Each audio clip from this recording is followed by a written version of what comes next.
about the ICMJ recommendations. About the writing part, actually, if you have written protocols and you have done the projects and thesis work, actually the writing of the paper may not be a very difficult problem for you, but selecting the journal and things like authorship, and that is one part which I think I will share some of. It's not like a very hard and fast rule for selection of journals. I will just share my experience on how I try to do it over the years, and it has actually come out of experience.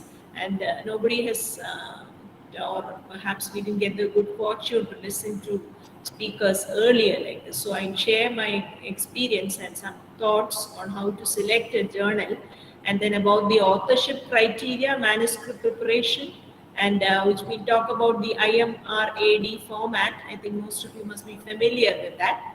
Then about how to write this. The IMRAD format is introduction, methods, results, and discussion. So you also need to write the conclusion, put down your references, and what is the criteria for NMC for promotion, and some useful tips. So that is the overview of the presentation. Let's see. So am I audible? Yes, ma'am. Yes, ma'am. Okay. So why should you be publishing a paper? So most of the time when we have done a research project or you have completed your thesis, I understand that most of you are very young people. So perhaps all of you must have written your, or you have, can I just stop share and get an overview of who are all the audience who's listening? Yes, can ma'am. I just, because we should talk in that terms. Can I know who's all there? Anjida Anil Kumar. Ankita. Ankita. You are. Ankita is our PG, postgraduate, ma'am, Department of Community Medicine. Sharon, you can just tell me who are all there in this. Okay, ma'am. Dr. Ankita is our PG. Ankita. Yes, no, I don't want to it's not a waste of time, definitely, but I think if I go by one person each, then it'll take a time. I think Sharon can just tell me who are all there. Ma'am, we have postgraduate students in this group. We have faculty. Postgraduates. Yes, postgraduate students from different departments. Okay, we have fine. nursing staff. Okay, we have faculty from our research center. Okay, mostly we have senior postgraduates, right? We have postgraduates and people from the research and faculties, ma'am. Faculty, ma'am. Okay. So I think most of you must have done your thesis, and then after having completed all that, you will be exhausted, and then you will sometimes feel worthless. You will know your own limitations of work and all, and then you will think that, oh, this is not good for publishing. Another thing that we would feel is that now this time has elapsed. It has gone 6 months, 1 year, 2 years. Now it is, will somebody accept? So these things will be there in your mind, and upon that you will always have this feeling of this. You have so many other priorities, and you will put this always to the back end. And therefore, most of our students, postgraduates, I think they will get themselves off this work of publishing. But now I think slowly the trend is changing. But what I want to tell you is this one point, that there is something called as scientific misconduct. And some of the things that constitute scientific misconduct we might be knowing is data fabrication. You're putting up some data falsification. You don't have, you have a data there, but you are changing that. The deceptive manipulation of image. That is also scientific misconduct. And purposeful failure to disclose relationship and activities. So you have a relationship with your sponsor or with whoever is funding the study, and you fail to disclose. Maybe somebody, some of them might be your friend or something. If you don't disclose that, then that is a problem. Another thing is plagiarism. That is also scientific misconduct. But see the last sentence, that is the failure to publish the results of clinical trial and other human studies is a form of scientific misconduct. So that is what we have to understand. That is, if you don't try to publish your work, actually you are betraying yourself or the community itself, those people who have spent time for you and all the resources that has been spent for the conduct of the study, you're putting all that to waste, because nobody can use the findings of your research. Even if it's a negative study, you must publish your study. So if you don't publish your study, it's not that all people can consider this as a scientific misconduct, but at least some believe that this is a form of scientific misconduct. And I believe that we are not fulfilling our duty towards the community if you don't publish a paper. So there are several forms of articles, like original articles, perspective. There are a lot more. It's not an all-inclusive list. You can publish a CMA activity proceedings, outbreak investigations. You can publish. You can publish brief reports, short communications, review articles, editorials, letter to editor. So most of that have their own style and of publishing, but I think we will focus today on how to write an original article. So this is one of the recommendations that is accepted widely. That is the recommendations for the conduct, reporting, editing, and publication of scholarly work in medical journals. It is updated in 2019. Earlier, we used to call it the uniform requirements for manuscripts submitted to biomedical journals, or abbreviated as URM, uniform requirements. But now the title is changed to recommendations for the conduct, reporting, editing, and publication of scholarly work in medical journals. So it is as old as 1978, but they keep on revising this. So therefore, whatever I say also, it is, since it is from mostly from that, I would recommend that all of you please read the guidelines. That is, and the site is also given towards as the last bullet there. So it is put forward by the International Committee of Medical Journal Editors, which is abbreviated as ICMJE. There are a list of journals which comply with the international ICMJE recommendations, but some of the journals actually have not been listed in their website, but they also, some of them use the ICJME guidelines. So it would be good for us to know regarding that. And along with that, this is a general guideline, but you should specifically look into the author guidelines or the instructions to authors that is given in the home page of the journal that you have selected. And I'd always recommend that you look at the reporting guidelines based on the study that you have done. Actually, it is not that you look into these guidelines, because these are labeled as reporting guidelines. Most often the mistake that we do is that we will look into these guidelines after we have done the work. But actually, while you write your protocol itself, whether it be your thesis or a project that you're taking up, you look into the design that you want to do, and you look at these guidelines. It is given in this website, www.equatornetwork.org. So each design, we will come to a slide which contains which are the reporting guidelines for each of these study designs. So you look into this website and you find which is your reporting guideline, and you go through the checklist and see whether you have incorporated all of them into your protocol. Because even though we actually, when you are looking at, or you are at the stage of writing a paper, this is something like a building that you already have. And most of you must be in the stage where you are trying to make your own building, your own home. You know how difficult it is if you purchase an old building and then you try to modify that. You have to, the cost of it will be so much, and then you have a lot of limitations. You cannot take it to the level of your dream. But if you think about a new building, that will be built according to your dream.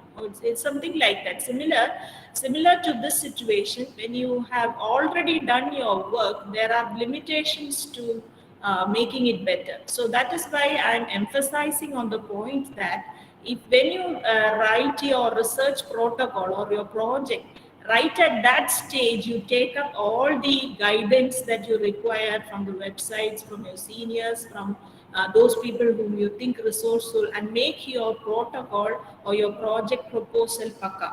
That is the most important thing, because only that way will you do the work well, and then it will come out well, and for publishing you will not have so much of an issue.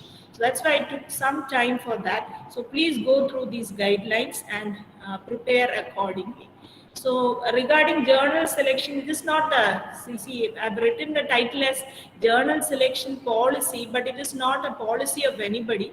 I'm just sharing my experience. Okay. So there are a lot of indexing, like PubMed index, you have Scopus, you have earlier the MCI would recognize the index Copernicus. So all those things are there, DOAJ, that is there. So many things are there. But I would always recommend that you look for PubMed or Medline indexed journals.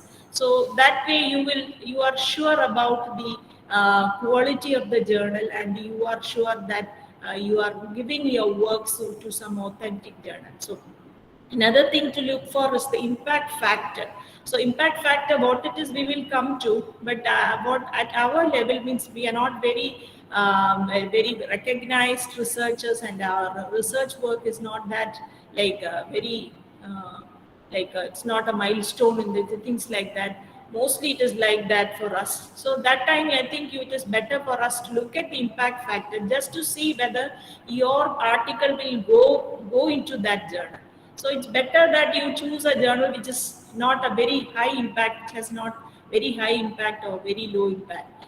Then another thing is the review and response time. So if you look at their homepage, some of them, at least today, I think most of them will put up what is the time they take from your submission to the first review comments, the time from that to acceptance, the time from acceptance to publication. So you must look into that time and decide according to your need whether that will be suitable for you.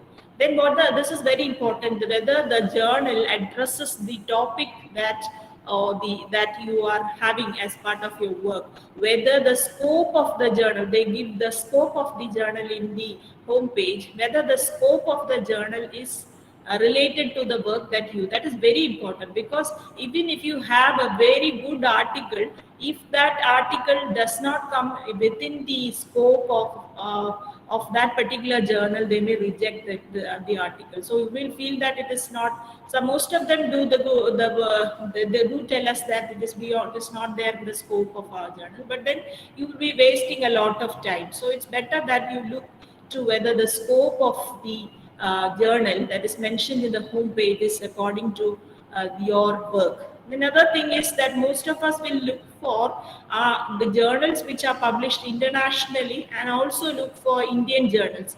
But we may forget to look for Asian journals or region-specific journals. Sometimes these are the journals which the Asian journals may be somewhere you can get across your work easily. So that is my experience. So that's what I feel. So you might forget to look for region-specific journals. So I think you should look into that also. Then you look at whether the sending process is easy. For example, earlier the Indian Journal of Vector-Borne Diseases, we had to send them the hard copy also. I think the policy has changed now. It is earlier we had to send it by post also, take copy of all these, and then that is a hectic process. So you look at, but I think those policies and all have changed now. But then it is better for you to look into the sending process also. Another important thing is you have a document always, a Word document, because of your journal selection process. Now you will be ready with your article. You look for the journals, and you are trying to write your article in tune with the journal requirements. You will look for lots of journals, and then you will think that I will not send to this, I will not send to this. But you will have a reason why you have not selected a particular journal. So the first time you're doing it, you may look at some 5, 10, 15 journals, or perhaps more, 30 journals before you select on one journal to send your article. Sometimes your paper will get, most often your paper will get rejected. And then what you when it comes back, this you might have forgotten the whole process of your journal selection. So the next time you sit, you should have a priority listing. You are sending it to this journal, but suppose it comes back, what are you going to do next? Which one you will prioritize among the journals? Which one are the journals you will not look again at all? So then you will save yourself that time of looking into the entire 30 journals again. So this is a very important thing that we should practice. You have a document where you document the process of journal selection. They look for particle processing charges.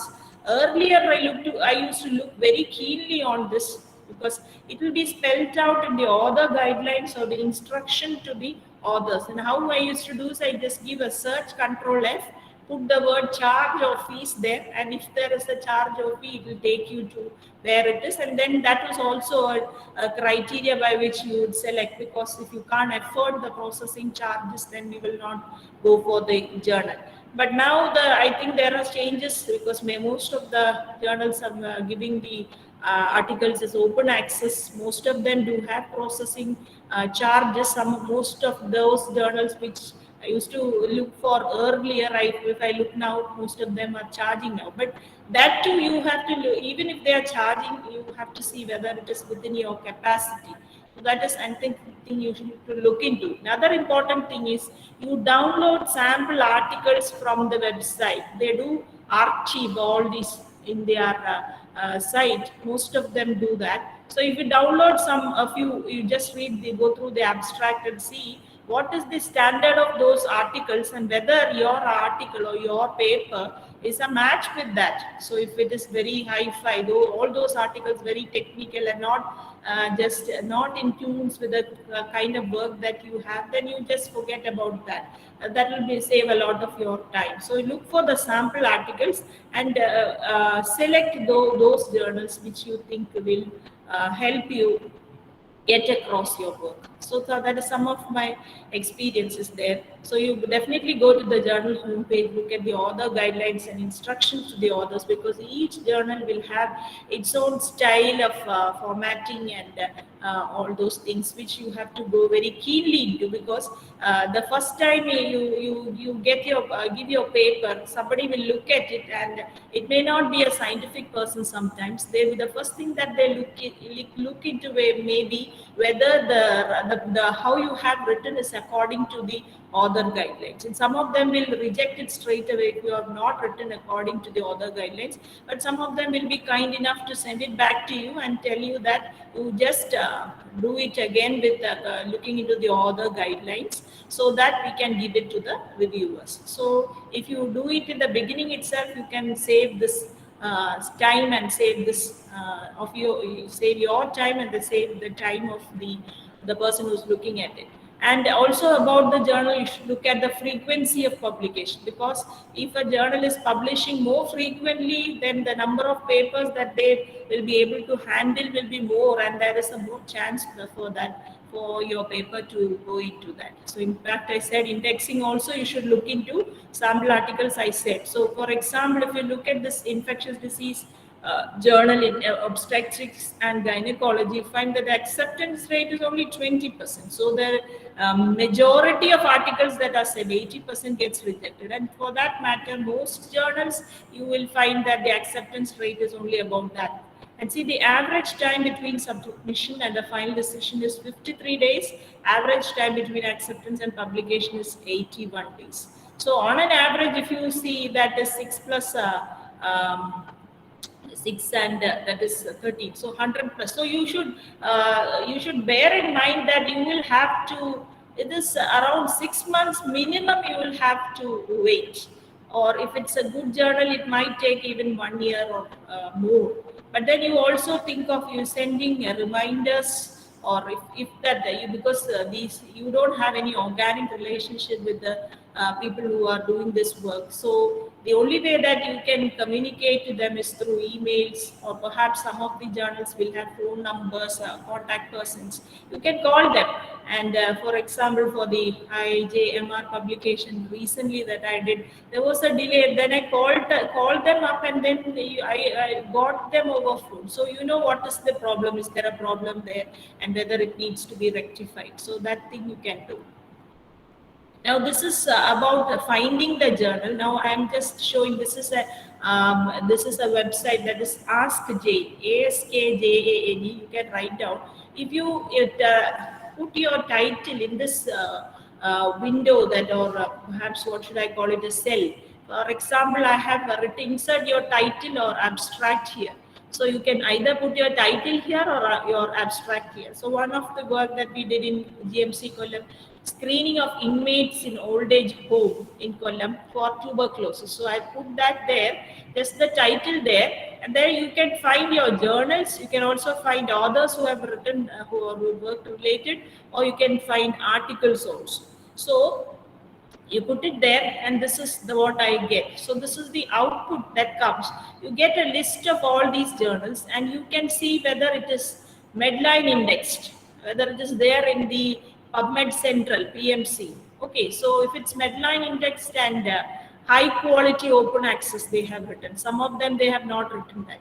Okay, so if it's open access, definitely you will have to pay, and all those, and then they also give you the influence, the impact factor. You can see related articles also. So this is, I feel, a very useful place to look for, to find which journal you can send your articles to. So I was just looking into this, but I'm not satisfied with the list that they have provided. So what I can just change my title here. I just put it as prevalence of tuberculosis in inmates of old age home. So that word prevalence also has come in, and then when I go across, I see a journal that is the Indian Journal of Tuberculosis. It is Medline Index. So this is what is said, but you always please go to the go and confirm once again. They have not written any impact factor or anything here. But when I look into my own work, I should know what is the quality of my work. So I felt that if I give into a very high quality open access journal, I may not get it across. So what I'm thinking of, let me see whether I can send it to Indian Journal of Tuberculosis. Anyway, it's Medline Index. So this is the Indian Journal. You go to the homepage of the Indian Journal of Tuberculosis, and then you find the guide for authors. There you download the guide for authors, and you can look for all what you want, including whether they have the charges and things like that. But here they have given the site score as 1.3, and that is given there. Okay, so I'm just looking again into about the journal. This is a good thing. This is a good tab that for you to explore about the journal. As I said earlier, the aims and scope of the journal, whether it matches with your requirement. Then this is one thing, the abstracting and indexing, because if you're thinking of publishing for the sake of promotion and all, you have to be very keen on whether it is indexed in those places which are recognized by the NMC. So this is indexed in public. They have written. So we have in Ask Jane also, they say that it is Medline indexed. In the homepage of Indian Journal of Tuberculosis also, they say that it is Medline indexed. And so then, but I want to check once again to to confirm myself. I can also look into this National Library of Medicine catalog. So there you just put in the search tab, you just put the journals reference in NCBI database. Journals reference in NCBI database. So here, the one way of doing it is you just write the title, enter the topic, journal title or abbreviation. But if you are yet to choose on your journal, you can also enter your topic and look for journals. That way also you can do. Now I am just doing this to confirm whether this is Medline indexed. So I put that in Indian Journal of Tuberculosis in the search, and I get this result. So there they will tell you about who is the author, the association is tuberculosis. All those things you can look into. But you just see that mesh term that they used to get this is the tuberculosis, and you can see that it is currently indexed for Medline. That gives you the surety that it is indexed in Medline. So some of them, like if you look at dengue bulletin, it was previously indexed in Medline. So perhaps if the site has not been it's not being updated correctly, they might say that it is indexed. But when you go to look into this, you will find that it is not indexed. It will write previously indexed, but it's not currently indexed. So now this is, you know for sure that it is Medline index. So this is to help you impact factor and H index and all something I'll try to say. So this is about the journal selection. One more thing that I want to tell you is that you must be beware of this predatory journals or pseudo journals. So how will you know that a particular journal is a predatory or pseudo journal? So most of they give all sorts of advertising. So like it'll be some pop-ups and all. If you go to the site, you can see just like a commercial movie. All these things will be coming up, flashing up, and very colorful and things like that.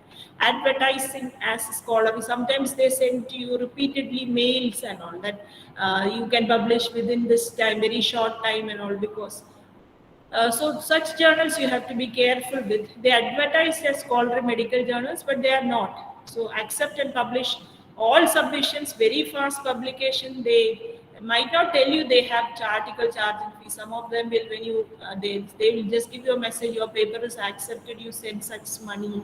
So things like that. So beware of that. And they do not do the peer review. That is the very important thing. That so you are not going through the real process that is required to publish the paper, and perhaps you are wasting your one work. That is the most important thing that we should remember. You might think that I'll give to this journal, പെട്ടെന്ന് publish ചെയ്ത് കിട്ടും, നമ്മുടെ കാര്യം നടക്കും. പക്ഷെ സത്യം പറഞ്ഞാല് കാര്യം നടക്കത്തില്ല എന്ന് മാത്രമല്ല, ഈ ഒരു സാധനം പിന്നെ നമുക്ക് വേറെ എവിടെയും കൊടുക്കാനും പറ്റത്തില്ല. So that is going to be a waste of all the work that you have done. So please be careful when you give your articles to journals. And they use names similar to well-established journals so that people get betrayed easily. And they state that they are members of ICMJE. So you can also go into the website of this ICMJE, and they have listed the journal. See whether, if they have mentioned that it is there, see whether it is there. If they have mentioned that it is PubMed index, go to the library and see whether that journal is there. So that way you can, and this website, this is the www.wame, that is the World Association of Medical Editors, and they give you in the principles of transparency and best practices in scholarly publication. If you have gone through that, you can know whether they have, the journalist actually has actually done the process of their website, whether all the things are transparent and whether they are following the best practice in scholarly publishing. Also, you can ask your senior colleagues who have published earlier for some, which are the good journals. So some experienced people you can ask and go by their words.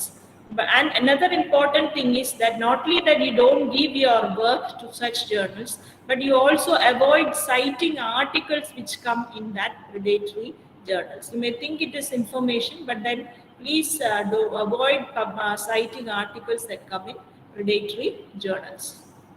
So far so good. Is it? Can I move forward? Are you hearing? Yes, ma'am. Yes.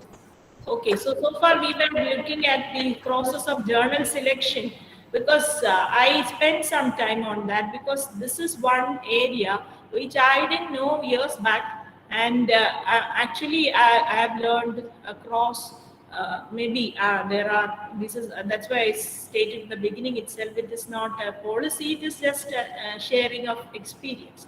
I hope that has been useful to you. If you look at some of the YouTube videos on this, most of them talk about the IMRAD format, but very few, or I didn't hear anyone speaking about the selection of journal. I think many of my colleagues and friends have asked me which journal should I send, things like that. But the thing is that you cannot, you don't know all those journals in all these different specialities, and you can only tell them the process of finding a good journal. So that is why I thought I will spend some time for that. Now we will move on to, like, so this is also appended to what we were talking about. So these are some of the journal level indices: journal impact factor, the 5-year journal impact factor, the source normalized impact factor, then this SGJR journal. I forget the full form of that. It's there in one of the last slides. Egan factor. Like that, you have author level matrix also. If you can find out your own metrics, if you put in, if your name, if you are published, you look into the Google Scholar, you will get your H index. That is for the authors. This is the journal impact factor, the number of times articles published. See, if you are looking for the year 2012, number of times the article published in the previous 2 years, 2010 and 12, they were cited in 2012, divided by the number of articles that is published. In of all those articles published the previous 2 years, how many have been cited in 1 year, 2012. Here, if you take 5 year instead of this 2 year, you will take it as 2007 to 11 and see how many of them have been cited in 2012.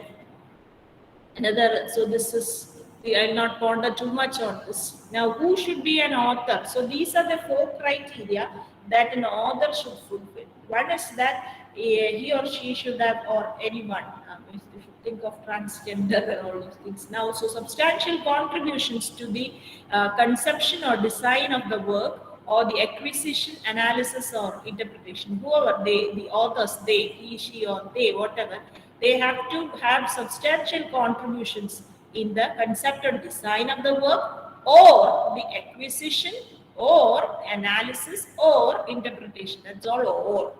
But if they have contributed in any of these, but this is, and they should be part of the drafting the work or revising it critically and final approval of the version to be published. I don't know how many of us really look into this, including myself. Most of the time we just do it and write it, just send it to them and then say, okay. And but the real thing is that each of them should be reading it critically and revising it, giving their comments, and then the final version also should be approved by all the authors. And they are actually accountable for all aspects of the work, ensuring that the questions related to the accuracy and integrity of any part of the work are appropriately investigated, and so there is an accountability that each of them should have. So they should know the work thoroughly. Even if they have only done the analysis, they should be reading the final version of the thing is that sometimes somebody might have contributed in the analysis, but then you don't consider that person in the authorship criteria. So you may not send the work. So they are declined, or they are denied the opportunity of fulfilling the criteria 2 and 3. Which is wrong. So it is always better for us to have an agreement on who all will be the authors of the paper, right from the protocol itself. And some of the proposal, some of the funding agencies, they have this subhead wherein you state who all will be the authors of the paper, what are the possible publications that you see at the level of the protocol itself, and have an agreement on it. So those who do not meet all the 4 criteria, they should be acknowledged. And they should not be denied the opportunity. For someone who satisfied the criteria 1 should not be denied the opportunity to fulfill criteria 2 and 3. Should be done in the planning stage itself, to be decided by the working team. And suppose there is a dispute in that, it is up to the the institute to investigate into that. The sponsors or funding agencies are not responsible for that. And then when you send the paper for publishing, you have to have the signatures of all authors. Some of the journals allow you to sign on behalf of all authors, but most of them ask for signatures of all authors. Then if you want to later on add or delete somebody, then you have to justify it to the editor. So then somebody should be identified as the corresponding author, the details of which should be given in the title page itself, and the corresponding author will be responsible for all communications between. But between the journal and on behalf of all the authors. But the ICJMJE recommends that the editors should send copies of all the correspondence to all listed authors, not just the corresponding author. So that is a recommendation, but I think it's not all journals do that. Some journals like I think the IJP Journal of Public Health, they send it to all the authors. So like that, most of them may be complying with that, but I'm not aware of that. Then sometimes you don't give the name of authors. I think they give the group name of people who have, instead of the name of individuals. But in the names of individuals have to be written in the byline, that is the line just below that. And then when it is indexed in Medline, they will state those people also. So whom should you acknowledge? Definitely you have to acknowledge whoever has provided you the fund and general supervision of the research work. So the HOD of the department, for example, I'm putting in, is actually responsible for the supervision of the work that it has come in work that has come in the department. So most often, or usually people do that, and that is the right way of going ahead. Also, as head of department of a particular department, he or she or they have the right, or they do some of the supervision. They have to sign in all the papers that you give to the IRC, IEC, and all those things. So definitely you have to acknowledge them, and depending on the contribution, you can take them to the authorship as well. And general administrative support, the institution head, don't forget to acknowledge them. Then who have given writing assistance, technical editing, language editing, proofreading, all of them, you just need to acknowledge them. It need not qualify as authorship. And sometimes when you acknowledge, instead of telling individually, you can put them as group names, like served as scientific advisors, and then you put the list. So that saves you a lot of sentences in writing. Critically reviewed the study proposal, and you give the list of people who did. Collected data for like most of the project work, there will be the research assistants or data entry operators and all.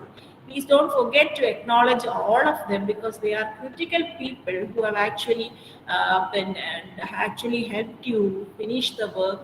Although it's part of their work, they have to be. It is a courtesy that we acknowledge all those people, but they need not be taken as authors. The corresponding author, to obtain written permission, that is what the ICMJ says, you have to get written permission even to be acknowledged, which I only understood actually when I read through this yesterday. I have not done that, but I think that if it is, they recommend that this is a good way of moving forward. Then you have to state your conflict of interest. I'm not telling in the order which comes in the paper, but I'm trying to explain certain things which usually we don't write in the proposal, but when it comes to paper, you have to write all these things. This conflict of interest can be either financial relationship, like employment consultancies, all those things, or it can be the ones most often judged to represent so the other interests also, like conflict, personal relationship. It can be rivalries also. It can be academic competition, all intellectual beliefs. All this needs to be disclosed. So usually, many journals, you will be writing all this. That is the acknowledgement, the source of funding, conflict of interest. So I'll just show you a disclosure form that is displayed in the ICJME site, but each journal will have its own form that you should submit, and the copyright form and all those things. Authors, along with the submission, what is that conflict of interest? You have to give the disclosure form. Along with the submission, the authors have to give that. And see, there is also the conflict of interest from the part of reviewers and editors also, which need to be disclosed. So you are sending a paper to someone who's a reviewer or editor. You may not be knowing, but that person may be your friend or somebody. So that means that person has to give it to somebody else, or you should say that I have a conflict of interest in that. So just like we do when you take up examinerships also, if there is some conflict, or somebody has written the exam, you say no, I cannot be an examiner. Just like that. you have to disclose that. That is not only from the part of the authors. I just put that there for the reviewers and editors, but for you write the paper, perhaps if somebody tells you back or gives you a communication like this back, don't get offended, because that is the good way of doing things. And author contributions. So some of the journals ask for specifically for the author contribution. So you my name I can abbreviate at ZTN. So I'll write ZTN, and then across that in the same row I will write design, data collection, analysis. I will write all those things. The next person may be like my HOD, Indo PS madam. So I will write IPS, and then I will write what madam has contributed to the design and the final reading and things like that. So each author, we will write what are the contributions of each author. So this usually is coming after the conclusion, but some journals will ask you to send blinded articles. So which means that if you put all these acknowledgement and this funding source and conflict and all in the main text or the main manuscript, they can easily identify that this comes from this particular institution.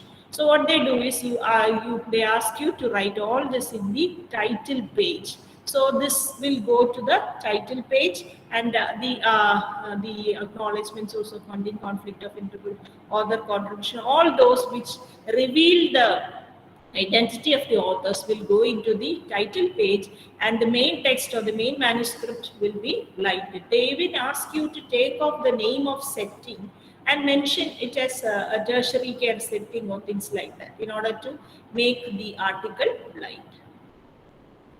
So this is an example of the disclosure. I'm not going into the details because it's already 3:21 now. And this is for further reading. You can go into this website of the Committee on Publication Ethics, the COPE, and this website of the World Association of Medical Ethics.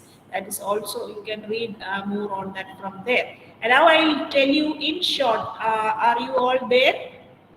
Are you? Yes, ma'am. Yes, so maybe the final 10 minutes I will just spend on the preparation and of the writing and submission. So because most of these things you will be familiar with, so you have the headings for the observational and experimental study. This IMRAD that we talk about, the introduction, methods, results, and discussion. This is for the observational and experimental studies, because if you have meta-analysis, that is a different format for that. And I'm not going to spell out all those things here. You have to register in Prospero, and you have a different format. You're assessing the risk of bias and all those things coming in meta-analysis. So what we're talking about is observational and experimental designs. If you have a long article, you have a big result section, for example, and your result section is numbered as 3, it's good for you to have subsections. If you have 3 objectives, you can write 3.1, 3.2, 3.3 like that. But some journals will give that back to you and tell you to take off the subhead. So then you have to modify accordingly. But usually it's better to have subheads. For example, in the methodology, some journals do not allow you to write as subheadings the design, setting, things like that. They just want one or two paragraphs under the method. So according to the journal, you will have to taper what you write. Then this case reports, reviews, and editorials, they are less structured, not that structured as the observation, the original articles, and sometimes they allow even unstructured. So spacing and all that depends upon the journal, but generally as a rule, double spacing is always better, because if it's not crowded and then your eyes can pick up things better. You have to give a page number, and this line numbering is one thing I learned when in the initial days. That is, in your Word document, you can give the line numbering, because most of the reviewers will send the comments as track changes, and they will tell you that in line number this thing, page number, line number, this is the correction that is required. So when you reply when you reply back in the template that is provided, you will have to also specify that I have corrected such and such a thing in that the line number. This is written in line number, this in page number, this, so that they need not go through the entire article once again. So this habit of page numbering and line numbering is very good, and you should do that. These are the reporting guidelines. You must be familiar with this. Consort is a consolidated statement of on reporting trials, and RCTs. The START is for the diagnostic accuracy studies. Forum is for systematic reviews. Again, you have meta-analysis. Meta-analysis, you have moves, another one there. I'm not going to details of all these things, but just understand that all these things are there. Before you write a protocol itself, at the beginning stage itself, please go through. Then STROVE is the one for observational studies, for descriptive studies, for you can for a case control, or for cohort studies also you can go by the STROVE guidelines. This is standard reporting of observational studies. So what should be the title page? So these are so what we were telling now is about the reporting guidelines, just the manuscript preparation, and overall some things about manuscript preparation. Specifically, you have to have a cover letter, which are not written here, which you said that I'm setting this paper entitled so and so. Kindly consider it. Or you can also add why you think that, why you have chosen this journal. So I consider your journal as a very esteemed journal in your see. We will see if you want to get anything done. Usually, what they say is, നമ്മളിപ്പോൾ ദൈവത്തിൻ്റെ അടുത്ത് പ്രാർത്ഥിക്കുകയാണെങ്കിൽ ആദ്യം നമ്മൾ ചെയ്യുന്ന ദൈവമേ, ദൈവം വലിയ ആളാണ്, പിന്നെ എന്നെ കൊണ്ട് ഇത്രയൊക്കെ കഴിയുള്ളൂ, പക്ഷെ ദൈവം വിചാരിച്ചാൽ ഇങ്ങനെയൊക്കെ സാധിക്കും എന്ന് പറഞ്ഞിട്ട് നമ്മൾ first U price that. See, I'm not telling you should falsely praise, but then what you think genuinely as a quality of the journal, why you think that your work can go into the journal, you can write in a sentence or two. Okay, so that will help you in the cover letter. You can write, and then why you consider your work as important in that area, that you can say, and then you provide your work and be good. In your cover letter, you can write like that. Then the title page is all what should be there. It will be given in the author guidelines, but generally you should go have concise titles, and you give author names and institution affiliation. So sometimes it happens that you have worked in, your work has been done when you were in GMC Tirunelveli, but then you are publishing it when you have come to GMC Kollam. So what is it is the institutional affiliation of the work you have to give as GMC Tirunelveli, and then you write as the present address, you give the address, or the institution address you give as the present address. Also, if you have some disclaimers, this work does not intend to harm something, or all those things, just like you see in movies, you can write the disclaimers. Corresponding authors also, you have to write the details, their phone number, email ID. And then if you have an ORCID, ORCID, the number, then you give that number. It's very good. If you don't have one, you create one ORCID number, researcher ID. This is what I have. So you, all of us can do that. You just go on to that website and register yourself and get an ORCID number. So the title page, you have a running, some of the journals will ask you for a running head. Just like when you make your PowerPoint or a document, you have this, what do you call it, as a header and footer. So they would like to have a footer running title, which is a shorter version of your original title, and should not more than 40 characters. That is in general, but journal will specify how many. So you give a running head, which is a smaller version of your കുട്ടി പേര്, നമ്മളെ പേര് വിളിക്കുന്നതിന് പകരം നമ്മളെ എന്താണ് ഓമന പേര് കൊണ്ട് വിളിക്കുന്ന പോലെ ഈ ആർട്ടിക്കിളിന്റെയും ഒരു ഓമന പേര് കൊടുത്ത് എളുപ്പം എപ്പോഴും പറയുമ്പോൾ എല്ലാ പേജിലും എഴുതത്തക്ക രീതിയിൽ താഴെ ഫുട്ടറായിട്ട് വരികയോ എന്തെങ്കിലും ചേർത്തക്ക രീതിയിലുള്ള ഒരു running head. Then specify the word counts that not you can get from the Word document, number of figures and tables, because that is important, because every journal has a specification on the number of figures and tables that are permitted. Usually now they don't allow tables more than 5, and figures also I think 2 or 3 will be usual numbers, but more than 5 I think no journal will permit you to submit. Or if you have more, I think you can just give the gist of it in the text, and the remaining you can give as supplementary material. So there are options for that. You can upload those things as supplementary material, so that if there is an e-publication for that. People can view that, for example, your questionnaires and those things which you have your tools and all. You can make it available for others to have a look at it if you give it in the supplementary material. Those of support also you have to write in the title page. Abstract and keyword, all of you know what is an abstract. So the thing is that maybe what we most often do is you try to write the abstract in the beginning. So I think it's better that you have the full paper written and then get back at the abstract. You have to spend some time in the abstract because you will spend a lot of time writing the paper, but you will just take maybe 5-10 minutes to just write everything the abstract. But I think you should spend more time on abstract because abstract is the thing that becomes visible. Most journals make that freely available. Another thing is that most often people read only abstract. They don't go into the full paper at all. They may be looking for something they want. They'll just read the abstract and then they will summarize and put that into cite that in their paper. So spend some time for the abstract. We often make a mistake of doing it in a haste, but it can be a structured abstract where you have background or introduction according to the journal. Sometimes they ask for unstructured abstracts. Sometimes some journals will ask you for a summary. They don't ask abstract, which means that you will have to take off all the technical jargons that we use and write it like a lay for the understanding of the lay person. So that maybe some of them ask for a summary in plain language. And this keywords, this is something I want to tell you.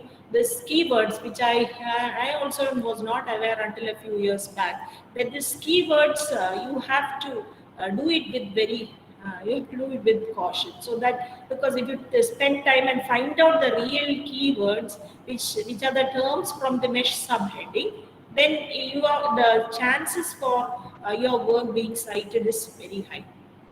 So terms from the mesh list of index medical suitable mesh terms are not yet available. Present terms may be used. So if you don't find in that, then you can. So how will you find that? That is what this is one skill or perhaps one practical message I want to give you across. So there are two important tools which will help you do that. One is the mesh on demand tool and the mesh browser. So I find this mesh on demand tool is very useful. Okay, so you can get it from the website of the National Library of Medicine. If you click on this mesh on demand, you will get a page like this where you can put your abstract in the box that is given. Okay, so when you put that in the box, they will just highlight what are all those mesh words that can be used as keywords from which you can choose. And also they will give by the side what are the mesh terms. So for example, before I did that for this paper, which was the ACME project that I did, what I did was I wrote as one keyword, balanced diet. But when I looked into this, I put that in here, I didn't find a mesh term called balanced diet. Instead, there was something called diet. So what I changed that word to diet. The keyword for that, instead of balanced diet, I put diet.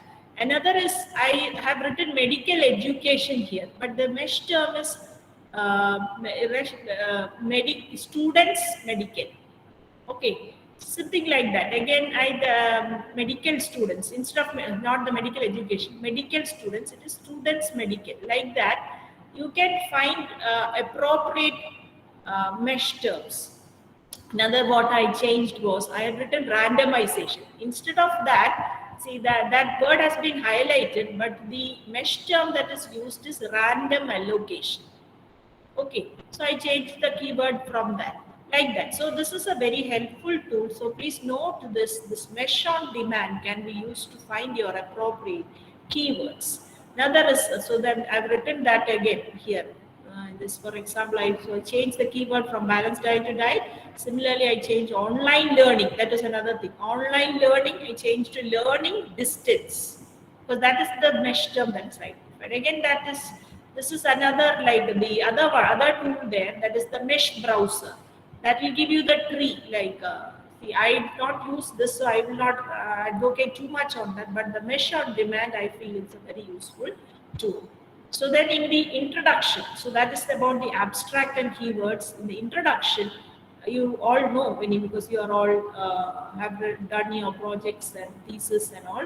So you should have the context of the background. You should spell the gap in knowledge which you're trying to address as your rationale, state the specific purpose of research, or you state. So you should have in any paper, sometimes your work may be very elaborate, they may have never done a lot of things, but then when it comes to paper writing, please don't do the mistake of putting everything into one paper. So you select one or two or three key messages that you want to give across to the readers, and accordingly you write that in the objectives, again take in the method section how you address that, again you give that in the results, again you discuss that. So that has to be taken consistently. You know, it has a name for that matrix that you create. I forgot the name of that, but you have to be consistently addressing that issue in all the sections. So that way you have to proceed. So introduction will give your pertinent objectives which you are trying to get across through this paper you write, and you give pertinent references. Don't include the data or conclusions of the work in the introduction of any work, like any the previous work also. You need not give the data or conclusions of that work. So maybe you will have a 10 references also in the introduction, and always regarding, I tell that when I talk about references. Okay, so that's about introduction. Methods. So method section should be sufficiently detailed such that, അതായത് നമ്മളിപ്പോൾ വീട്ടിൽ ഒരു ആഹാരം ഉണ്ടാക്കുന്നുണ്ടെങ്കിൽ, അല്ലെങ്കിൽ ഇപ്പോൾ എല്ലാവരും YouTube channel കാണും, recipes കാണാം അല്ലേ. So initially they will just show you the presentation, the how it looks like, no? When they start, for example, you are making oats upma, that will be a very colorful thing. Actually that is the result that they are trying to show you. Okay, a pinch of that which should go into your title, what are you trying to present. But then they show you the methods. If you watch only the what is there on the dining table, you will never learn how to do it, or you're not teaching the person who's reading on that, on how it has been done. Perhaps the person who is watching that YouTube video may be a better master chef or a better chef than you. With that, they'll will be able to find out the limitations of what you have done. Perhaps they can come out with a better product. Some of them may be beginners. Actually they can try and work out also. Whatever, if anybody wants to reproduce the work, they should be able to do that. So that should be how the method section has to be written. So that you have the design, setting, study participants, sample size, sampling technique, data collection tools and techniques, statistical analysis, ethical considerations. All this, the better word would be data management instead of statistical analysis, because you write about how the data has been collected also, and then the IRC, IEC clearance. If it's a clinical trial, you should put down the registry number. Like if it's in India, most of us would register the clinical trial registry of India, and you give the number of that. If the meta-analysis, you Prospero registration, you can write. So it's again a slide I put here. I purposely put it as a repetition because especially in the methods section, when you write, you have a relook at all these guidelines. They have checklists, and make sure that you have written each of these those items which are mentioned in the corresponding checklist in your methods. The result should be written. It's not only the result section, but the entire paper should be like a story. You should have a logical sequence in which it is presented. Okay, so the sequence, the text, the tables, illustrations, all that should be there. Do not repeat what is written in the text in the tables and vice versa. Okay, so just put it either in the table or in the text. Supplementary material I have taught can be placed in the appendix. Alternatively, it can be published in electronic version of the journal. If you have you give the numeric result. This is one mistake that we often make, that we will write males were 60% in the study participants, We'll not write the number. Actually, it is more important for you to give the numbers than the percentages, because percentage anybody can calculate, but coming back from percentage to number is difficult. So it's better you give the number and avoid non-technical uses of technical terms, because random means something in epidemiology in study. Don't use I randomly did that. So as a literary word, avoid using those terms which have got scientific meaning in that. Normal. Any person will use the word normal, but when you use it in a scientific publication, manuscript, it has a specific meaning and use it only appropriately. Okay, so that is about the references. Most of you must be knowing. I am not dwelling too much on this. The references to review articles. It's always like sometimes you may give a reference to a review article, but it's always good that you cite the original work than the review articles. So if there's something is in press or forthcoming, that you have to mention. If it's an unpublished work, you have to get permission from those people, and you have to cite that it is an unpublished observation. Or if it's a personal communication, also for one paper that we had communication from the Directorate of Health Services regarding the budget that was spent for the dengue control activities, but there is no published articles or published thing which tells that this is the amount that is spent. So then the reviewer was asking, you have to give it as a personal, you must state that it is a personal communication, and that we did like that. So such things you have to say. And the reference style and format, you can go to this website, you put across this PowerPoint, also give it to share out. And otherwise also, if you search in the net, you will get. So I'm not pondering too much on that. The tables spacing, again, this can vary with the journal that you are sending to, but in general, double spacing. So number the tables, very important, as it is cited in order of in the text. So you have spelled table 1 something there. The first table should be that. Okay, so keep these tables to the minimum. So I give all the extra you have to the electronic version as supplementary material.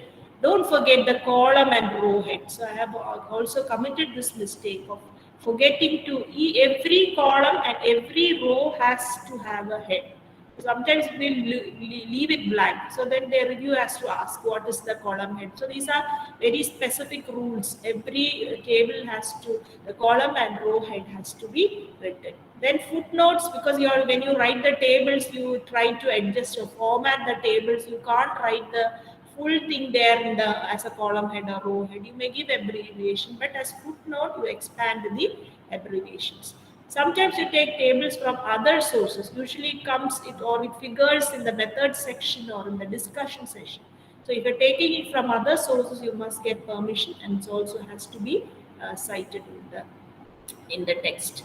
So figures, the quality of image is very important for publication. So you look at the quality. So I am not a person to tell you on how you can get, maybe most of you know better on quality of image.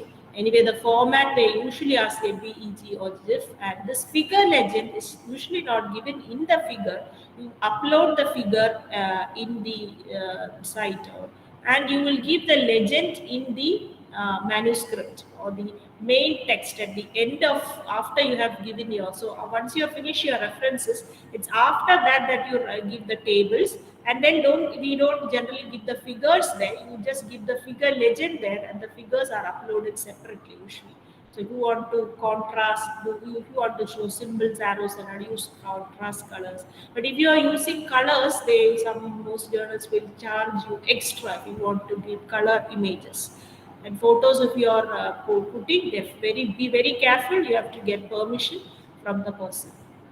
They can sue you. Use of abbreviation, we often tend to use abbreviation, shall not be used in the title. The first time any abbreviation appears in a manuscript or in a document, it has to be expanded. So another thing which suddenly comes to mind is one of the first mistakes that was pointed to me by a reviewer was, don't start the sentence with a numerical. Now, suppose you will say 10 of these people, then write it, especially if it is less than 10, I think. You have to write KEN in the sentence beginning. So small things, such things. And plagiarism, how you avoid plagiarism. You read something, you make this policy in your mind that you will not write the whole thing. If you have a policy that you will write only a summary of what you read, then definitely you will write smaller, which will make that will avoid the plagiarism.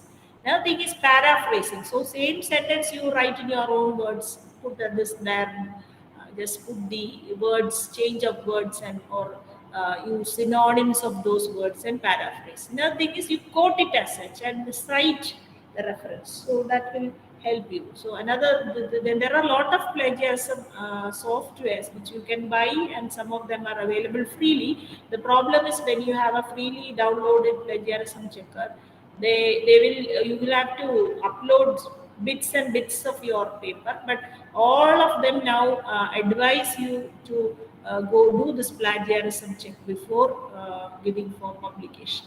So this is the last slide. I've taken, I think, 15 minutes extra, or I should say maybe 10 minutes extra, because we started 5 minutes.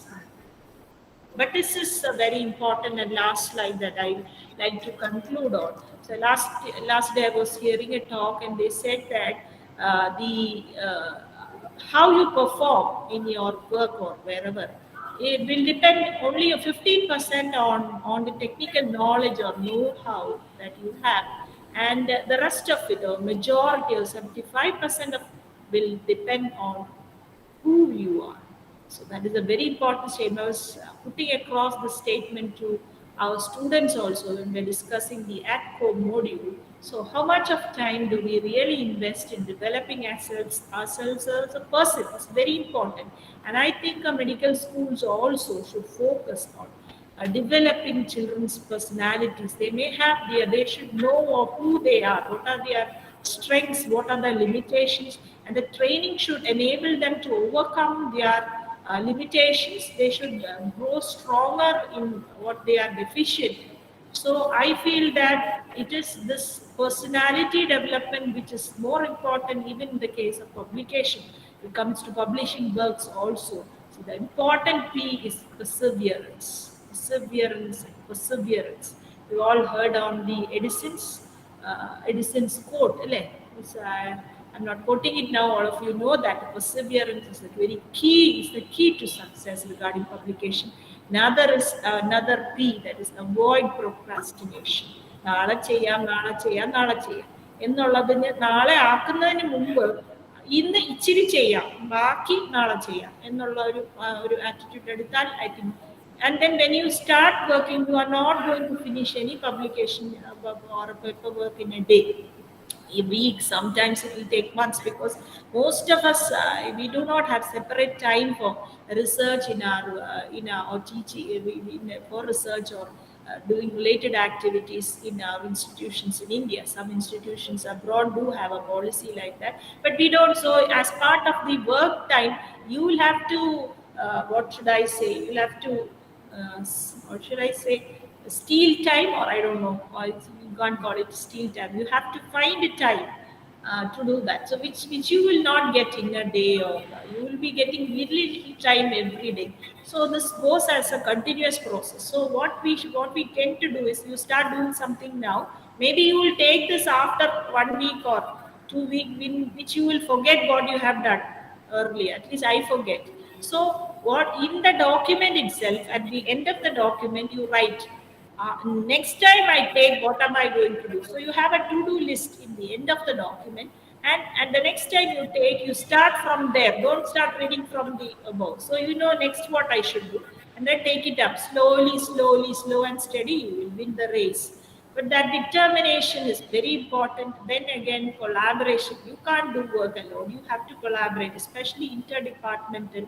So you have to have those skills to collaborate, the skills to negotiate. So that talk again was telling, depend on who you are, your ability to connect, your ability to lead, your ability to negotiate. All these things are important. So as a person also, you try to retrospect on who you are and try to build yourself as a person, definitely this publication also will come. Be bold to make, be not making, I don't say making mistakes, but when a reviewer says a certain comment, you acknowledge, thank you, sir, thank you, madam, for that. That is a very valuable thing that you pointed out. And very courteously, if you think still that it is, this is why I'm saying that this will be a more appropriate way of doing it. But if you still feel that it has to be corrected, I will correct. So things, the way you write your reply in your reply comments, that also makes a difference. So you can say multiple reviews. Sometimes you send it, it comes back again. You send again. You send again. You send like that multiple times. The reviewers have to go back and forth. So read through what they say and take it seriously, because they are the ones who are going to give you the opportunity for your paper to show light, or showing you light. So small corrections here and there, nothing, nothing. You don't become very adamant. I want it that way. So see how you can adapt, and you should always remember that rejection is the rule. So what I say to my students is, നിങ്ങളിപ്പോ ഒരാളെ ഇപ്പൊ കല്യാണം കഴിക്കാൻ പോകുമ്പോ I think ബിപിനോടും ബെറ്റ്സിയോടും ഒക്കെ ഞാൻ പറഞ്ഞിട്ടുണ്ടെന്ന് തോന്നുന്നു. ഇപ്പൊ കല്യാണം പ്രപ്പോസലൊക്കെ വരുന്നു, ഒരാള് റിജക്ട് ചെയ്തു, അല്ലെങ്കിൽ ഒരാളുടെ കല്യാണാലോചന ശരിയായില്ല എന്ന് വിചാരിച്ച്, you don't remain a bachelor, or you don't stop, like you are not going, unless you really don't want to get married. That's a different issue. You will look for other matches. So it is just like that. You are trying to find a right match. Sometimes luckily your ഒരു ആദ്യത്തെ തന്നെ ചിലപ്പോൾ, that is very rare. Most often it's rejection is the rule. So you have to, if it gets back to you, what you have to think is, you have to look back at the mirror, look at your paper. What I mean is not the physical appearance, but what is that which has led to the rejection. How can I modify that? Ask somebody else, what is wrong with this paper? Can give it across to your fellows to check once again, things like that. So my teacher used to say, give it to your enemy. So they will put all sorts of so I don't think that you should consider anyone as your enemy for that matter. But you can give it to your colleagues, or if you want. But if you don't think that, okay, that's up to you. Anyway, what you have to look at the mirror. You have to reflect on what is things. Try to change it. And the last sentence I tell you is, definitely each and every one of you can do it. I was telling my friend last time, if I can do it, you can do it 100 times. Because I know that the person who's sitting next to me is much, with my friend. She was a more intelligent person than me. I know for sure. She has better writing skills. She writes poems, and Malayalam he writes in English also. So you might have all these things, but only thing what I think is that you have to take that thought away from your mind, that it's not possible. It is possible. So if it comes back, you think how you can modify, how can you make it better. Maybe some of your qualities, maybe some of the problem, maybe problem with the scope of the journal, maybe something. But don't give up.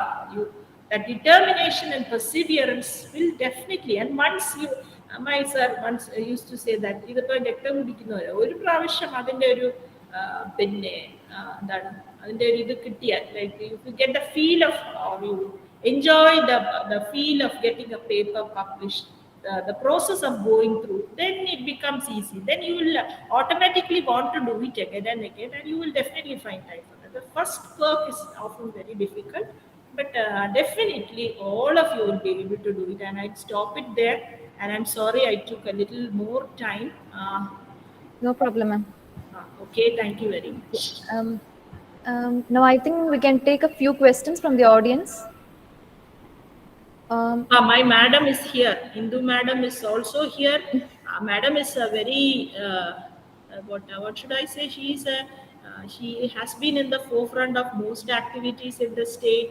She is a leading researcher. She's a very, very good teacher. Lot of students. She's also editor of the one journal. So madam is also here. Let me just look across through. I'll just see if I can. Somebody. Okay, so my another student Vipin, so Sonu is here. I'm just looking for people whom I know. Hi everyone. If you have any, Gina is there. Okay, Gina is. Hi Gina. Many of them are actually. Gina is doing her PhD now. She's also a very good researcher and teacher. So Okay. maybe they also will be able to help me out with the questions.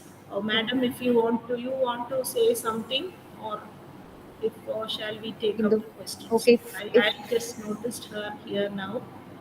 Yes.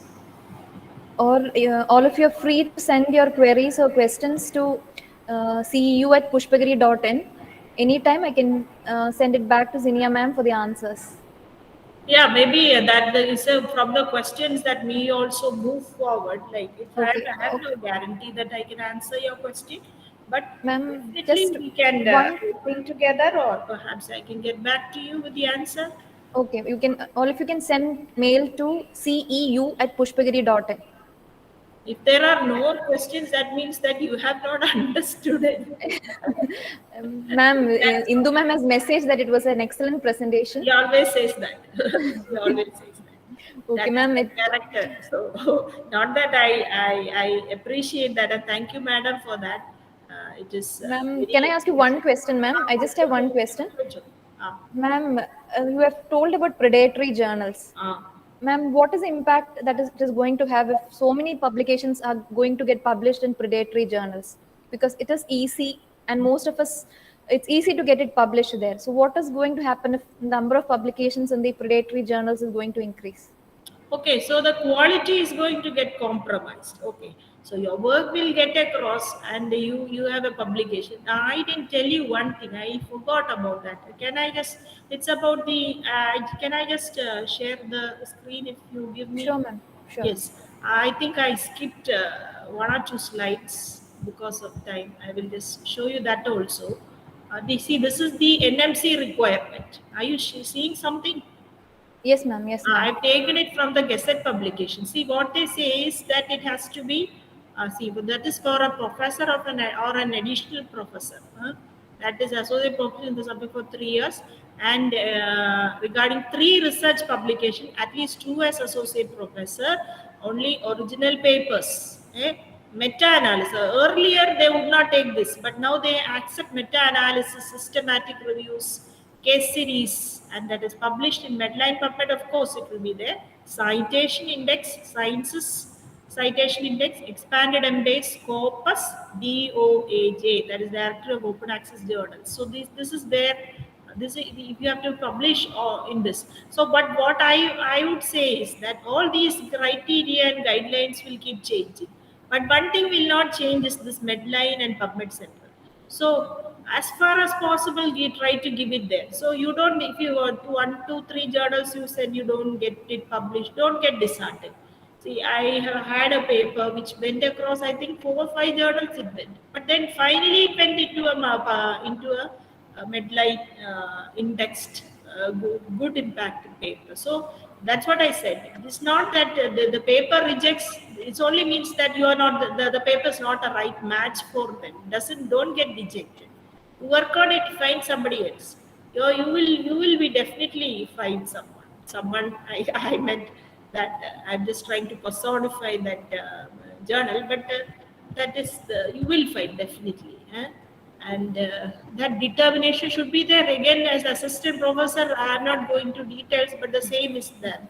Okay, so another thing I want to say is that if you don't have a publication also, say this thing what is written, research project in lieu of publication, instead of a publication they will also consider research projects instead of publication or authorship, provided that the research is funded by some good agencies. They have only cited Indian these things like ICMR, DST, Department of Space and Technology, and Department of DBT. But I think the government organizations that fund, otherwise internationally like the WHO or the agencies like that, the NIH funds, all those things will also be considered. So even that also you have to keep in mind. So now Sharon's question was on predatory journals. So what is going to happen? One thing is, the first thing, most of us published by, okay, there will be definitely it depends from person to person, but I feel that most of our requirement will be for getting promotion. Look, you give in predatory journals which are not indexed in all these sites. Your objective of getting a promotion is lost. But more importantly, I would see the larger objective of any work is to expand knowledge, and to be useful for the scientific community. So who are you going to read these predatory journals? So if your article is coming in predatory journal, if a person who's a policy maker or someone who is making use of this research will definitely not take a conclusion from a paper which has come in a predatory journal. If that person is knowledgeable, person knows that it is. So that larger objective of any work is getting spoiled. നമ്മൾ വെള്ളത്തിൽ വരച്ച പോലെയായി എന്ന് പറഞ്ഞാൽ കാണാനില്ല ഒന്നും അല്ലേ. നമ്മുടെ മൊത്തവും ഈ മാത്രമല്ല ഇപ്പം പൈസയും നഷ്ടമാവും. Because these people will ask for some money, you will give, they can grow at your expense, but you are not growing. That is what I'm trying to tell you. So ultimately all these things, promotion, all those things, you should, I feel, I take as my motive is you are basically you are true to yourself, and what you want is actually your growth as a person which will benefit your students and your community. That should be your ultimate goal. All others that come along is just bonus. So that if you think in that way, you will always try to do hard work. You can get, this is something like smart work. I will not call it smart work also. It is actually you are wasting your work. That is what I'm trying to tell you. So spend some time to find whether the journal that you have selected is a predatory journal, and outright don't send it to the predatory journals. Okay, thank you so much for that answer, ma'am. And we are extremely happy that for that extensive, clear session on manuscript writing, and especially in the present era where we are dealing with evidence-based medicine, I think it was an extremely relevant topic to talk on. It was useful not only for the PGs, I'm sure it was useful not only for the PGs, but also to the faculty who are present in this platform. And thank you, ma'am, for introducing us to the Jane platform, the Mesh on Demand, and Mesh browser, and also motivating us to be bold, to make, accept, and correct our mistakes. So thank you so much, ma'am, for accepting our request.